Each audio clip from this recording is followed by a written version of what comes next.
আসসালামু আলাইকুম। আপনারা দেখছেন বাংলাগত টেলিভিশন সংবাদ শিরোনাম, সাথে আছি আমি বৈশাখী। পটুয়াখালীর কলাপাড়ায় বিয়ের দাবিতে প্রেমিক তারেক মৃধা নামের এক যুবকের বাড়িতে অবস্থান নিয়েছে কলেজ পড়ুয়া এক তরুণী।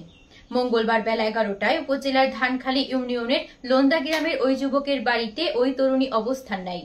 পটুয়াখালী প্রতিনিধি মোহাম্মদ নয়ন ইসলাম মানজার জানাচ্ছেন বিস্তারিত।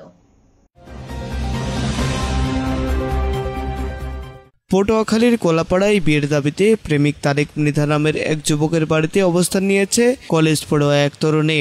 মঙ্গলবার বেলা 11টায় উপজেলার ধানখালী ইউনিয়নের লোন্দা গ্রামের ওই যুবকের বাড়িতে ওই তরুণী অবস্থান নেয়। এই সময় ওই যুবকের মা ওই তরুণীকে টেনে হিঁচড়ে বাড়ি থেকে বের করে দিয়ে ঘর তালাবদ্ধ করে অন্যত্র চলে যায় বলে এই তরুণীর অভিযোগ।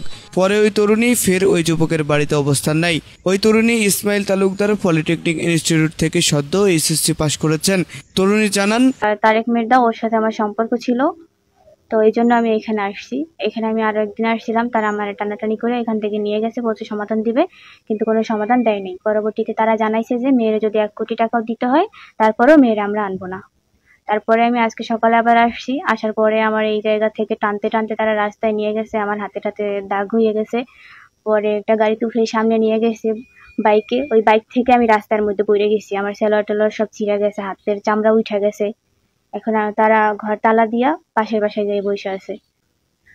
ও আমার নিয়ে অনেক জায়গায় ঘুরছে, ওর সাথে রিলেশন হওয়ার পর থেকে আমার কুয়াকাটা নিয়ে গেছে, বরিশালে যাইয়া অনেকদিন ছিল, তারপর আমাদের ওইখানে গেছে, মানে আমার যেখানে বাসা ওইখানে গেছে, প্রায় প্রায় ওইখানে যাইতো। রাত্রে যাইয়া আমার রাস্তার মধ্যে ডাকতো, ওর সাথে আরো অনেকেই যাইতো আর কি, তারা সামনে দাঁড়াই থাকতো, ও আসতো আমার সাথে দেখা করতে। আমি যাইতে না চাইলে আবার আমারে বলতো, তুমি যদি বাসার মানে বের না হও তাইলে আমি বাসার ভিতরে ঢুকে যাবো।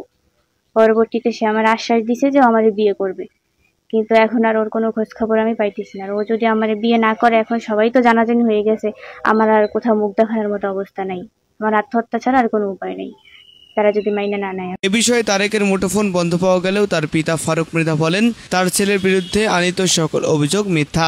কলাপাড়া উপজেলা নির্বাহী কর্মকর্তা রবিউল ইসলাম বলেন, ঘটনাস্থলে গ্রাম পুলিশ পাঠানো হয়েছে, বিষয়টি খোঁজ খবর নিয়ে দেখা হচ্ছে।